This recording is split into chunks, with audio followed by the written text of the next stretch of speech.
और हिम्मत है तो सदन को चलाइए और दूध का दूध और पानी का पानी करिए। पर ये हिम्मत सदन को चलाने की नहीं है। तो आपने बचाना अडानी, ये तो आपने जलेबी बना दी पर आके मूर्खता की बातें, ये आपने जलेबी बना दी है। मैं अभी भी नहीं समझ पाई। आप कह रहे हैं कि वो संसद में बोलना चाह रहे थे। नहीं, जलेबी बना दी ना आपने, और उसमें चाशनी भी नहीं है। प्रॉब्लम ये है, वरना तो कोई प्रॉब्लम नहीं थी। आप तो एक एंकर के तौर पर भी रहिए सुप्रिया जी, लेकिन अगर जो कैमरामैन आ रहा है उसे लेकर किसी तरह की अगर सफाई मांगी जाएगी तो आपको क्यों लगेगा कि उसके अंदर कुछ गड़बड़ी है? जो वो कह रहे हैं वो समझाने की कोशिश हो रही है कि जयराम रमेश कह रहे हैं अनफॉर्चुनेटली फॉर यू, आप मजाकिया तौर पर उनसे कह दीजिएगा, और उसमें ये भी बता रहे हैं कि कौन सा इमोशन ऐड करना है। तो सवाल तो पूछेंगे ना। रुबिका जी अगर डिस्टॉर्ट ही करने पर आ जाए ना तो प्रधानमंत्री से ऐसे ऐसे सवाल पूछे जाएंगे कि शर्म से उनका सिर झुक जाएगा। ये पूछा जाएगा कि आपने क्यों कहा कि बेटी बचाओ बेटी पढ़ाओ, आपको तो पढ़ाओ कहना था। पर राहुल गांधी के सफाई मांगने पर आपको मोदी क्यों याद आने लगे? दोस्तों नमस्कार। दोस्तों, आपने शायद सुप्रिया श्रीनाथ को कभी हंसते हुए देखा होगा, और सबसे बड़ी बात ये दोस्तों कि वो जब भी किसी डिबेट में आती है तो जो भी उसके खिलाफ, खासतौर से बीजेपी के खिलाफ, तो वो ऐसी बदतमीजी से बातें करती है जैसे पूछो पर नहीं क्या। कई बार तो ऐसा लगता है कि जैसे ना घर से भी जूते खा के आई है। अब आज की डिबेट के अंदर आज ये हत्थे चढ़ गई है रूबिका के, और आप जानते हैं रूबिका को। रूबिका फिर जब धोती है ना तो ऐसा धोती है कि याद रखता नहीं, और आज रूबिका ने इसको तबीयत से धोया। दोस्तों वीडियो बहुत शानदार है, वीडियो देख के आपको बड़ा मजा आएगा, और खासतौर से जब सुप्रिया श्रीनाथ जैसी डंडे खाती ना तब ज़्यादा मज़ा आता है। वीडियो पूरी देखिएगा दोस्तों। वीडियो पसंद आए तो वीडियो को लाइक और चैनल को सब्सक्राइब जरूर कीजिएगा। Thank you very much. ये सिंपल सी अंग्रेजी है जो आप भी समझ रही हैं, जो सिन्हा जी भी समझ रहे हैं। ये सिंपल सी अंग्रेजी है। उनसे सवाल पूछा जाने लगा, उन्होंने कहा नहीं, मैंने स्पीकर से टाइम मांगा है। Unfortunately I am a member of the Lok Sabha and I will not speak to you before I speak in parliament. ये लोकतंत्र का प्रहरी होना होता है, ये लोकतंत्र का सम्मान करना होता है, ये लोकतंत्र के मंदिर में सिर झुकाना होता है। और ये वही कर सकता है जो लोकतंत्र का सबसे प्रबल प्रहरी होता है कि नहीं, मैं चुना हुआ सांसद हूं, पहले मैं संसद में बोलूंगा। आपकी तरह नहीं स्मृति ईरानी घर पे प्रेस कॉन्फ्रेंस कर रही हैं, रिजिजू जी ड्राइंग रूम में प्रेस कॉन्फ्रेंस कर रहे हैं, अनुराग गोली मारो ठाकुर अपने लॉन में बोल रहे हैं, अमित शाह किसी रैली में बोल रहे हैं, प्रधानमंत्री कर्नाटक में बोल रहे हैं। संसद का मामला अगर है और हिम्मत है तो सदन को चलाइए और दूध का दूध और पानी का पानी करिए। पर ये हिम्मत सदन को चलाने की नहीं है। तो आपने बचाना अडानी, ये तो आपने जलेबी बना दी पर आके मूर्खता की बातें, ये आपने जलेबी बना दी है। मैं अभी भी नहीं समझ पाई। आप कह रहे हैं कि वो संसद में बोलना चाह रहे थे। नहीं, जलेबी बना दी ना आपने, और उसमें चाशनी भी नहीं है। प्रॉब्लम ये है, वरना तो कोई प्रॉब्लम नहीं थी। मैं बस ये जानना चाह रही हूँ कि राहुल गांधी पता है दिक्कत क्या है? नहीं, दिक्कत पहले ये मुझे पहले उस चीज के बारे में बताइए। रूबिका एक मिनट, रूबिका सुनिए ना Supriya ji. Okay Rubika listen to me. आपको पता है दिक्कत क्या है? क्या है? जो मैं कहना नहीं चाह रही थी वो आप मुझसे कहलवा रहे हैं।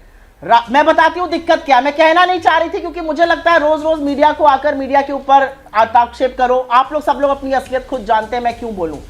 ये इसी मीडिया की पोल पट्टी खोलना है। हाँ। क्योंकि सबको पता था जब उन्होंने अनफॉर्चुनेटली मीडिया के लिए कहा तो मीडिया के कुछ सेक्शन और भाजपा के ट्रोल सांसद और मंत्री उसको दूसरी तरह से प्रस्तुत करेंगे। तो उन्होंने बोला ठीक है भाई, सब समझ गई मैं। I can not answer this question. आप अपने लीडर को बचाएंगे और अच्छे से बचाने की कोशिश करेंगे। Don't create a controversy. ये कंट्रोवर्सी नहीं है। मैं तो सवाल पूछूंगी। माइक ऑन था। जयराम रमेश उनको कह रहे हैं अनफॉर्चुनेटली फॉर यू, मजाक कर लीजिएगा।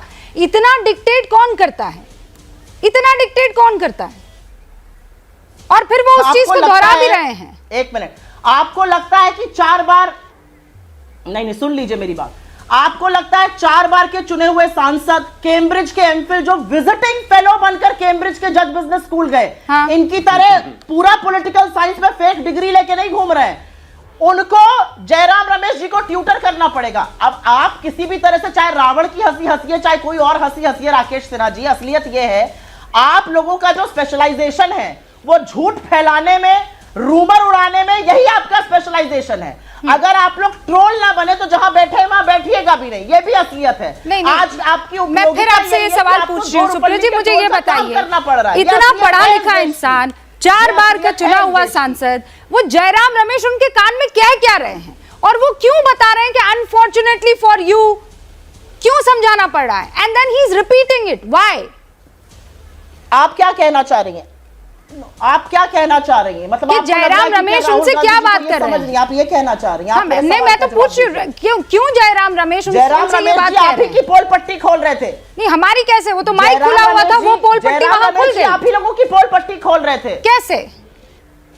अरे अब मुझे बोल लेने दीजिए। आपने सवाल पूछ लिया, राकेश सिन्हा का काम ना करिए, मैं बताती हूँ। जयराम रमेश जी आप ही लोगों को आईना दिखा रहे थे कि यही मीडिया आपके इस बयान को तोड़ मरोड़ के प्रस्तुत करेगा, और वही काम आप कर रहे हैं, वही काम भाजपा के सांसद और मंत्री कर रहे हैं। उन्होंने कहा 4 बार का चुना हुआ सांसद, ये सौभाग्य होता है इस देश का। अगर मैं जिस दिन चुन जाऊंगी, मेरे लिए मेरे जिंदगी का सबसे बड़ा जीवन होगा कि मुझे 7 लाख 8 लाख लोग चुनकर पार्लियामेंट भेजेंगे। ये सौभाग्य है। ये भाजपा का दुर्भाग्य है कि 4-4 सेकंड की क्लिप लगाकर इस तरह का झूठ प्रचारित करना पड़ रहा है और आपको पूछना पड़ रहा है। ये भाजपा का दुर्भाग्य है कि आज Jairam Ramesh ji as communication chief असलियत जान रहे हैं, और वो कह रहे हैं सब जान रहे हैं, लेकिन आप तो कैमरा के सामने रही हैं, अभी एक स्पोक पर्सन की तरह नहीं, आप तो एक एंकर के तौर पर भी रही है सुप्रिया जी। लेकिन अगर जो कैमरा में आ रहा है उसे लेकर किसी तरह की अगर सफाई मांगी जाएगी तो आपको क्यों लगेगा कि उसके अंदर कुछ गड़बड़ी है? जो वो कह रहे हैं वो समझाने की कोशिश हो रही है कि जयराम रमेश कह रहे हैं अनफॉर्चुनेटली फॉर यू, आप मजाकिया तौर पर उनसे कह दीजिएगा, और उसमें ये भी बता रहे हैं कि कौन सा इमोशन ऐड करना है, तो सवाल तो पूछेंगे ना। रुबिका जी अगर डिस्टॉर्ट ही करने पर आ जाए ना, तो प्रधानमंत्री से ऐसे ऐसे सवाल पूछे जाएंगे कि शर्म से उनका सिर झुक जाएगा। ये पूछा जाएगा कि आपने क्यों कहा कि बेटी बचाओ बेटी पटाओ, आपको तो पढ़ाओ कहना था। पर राहुल गांधी के सफाई मांगने पर आपको मोदी क्यों याद आने लगे? सुप्रिया जी आप बोलने दीजिए ना। अभी आपने कहा था कि अब आप बीच में नहीं बोलेंगे, आप अपना बड़ा दिल दिखाएंगे। नहीं तो अब नहीं वो ट्रोल नहीं कर रहे ना, अब उनको बोलने तो दीजिए ना। ये क्या बात हुई? आपने जब अपनी बात रखी किसी ने नहीं टोका, आप तस्वीरें दिखा रही है, कोई आपको नहीं रोक रहा है। राहुल गांधी से अगर जयराम रमेश ने कुछ कहा है, रोकेगा मुझे तस्वीरें दिखाने से? नहीं कोई नहीं रोक रहा है, नहीं कोई नहीं रोक रहा है, नहीं कोई नहीं रोक रहा है सुप्रिया जी। क्या बात आप कह रही हैं? नहीं आपको कोई नहीं रोक रहा है, लेकिन आप क्यों राहुल गांधी की कोई बात उनको बोलने से रोक रही हैं? और फिर आप सवाल उठा रही है कि लोकतंत्र में प्रॉब्लम है, यहाँ पर लोकतंत्र को लेकर बोलने दीजिए ना, उनको क्यों रोक रही है? राहुल गांधी नाम आते ही आप उनको बीच में टोकने लग रही हैं। हाँ राकेश जी, झूठ बोल रहे हैं मेरे नेता के बारे में। मैं इतना कहना चाहता हूं, झूठ थोड़ी सुनने बैठी हूं यहाँ पर। अरे फिर तो वो भी कहेंगे कि आप उनके नेता के बारे में झूठ बोल रही हैं। ये तो आप दोनों करने लगेंगे ना।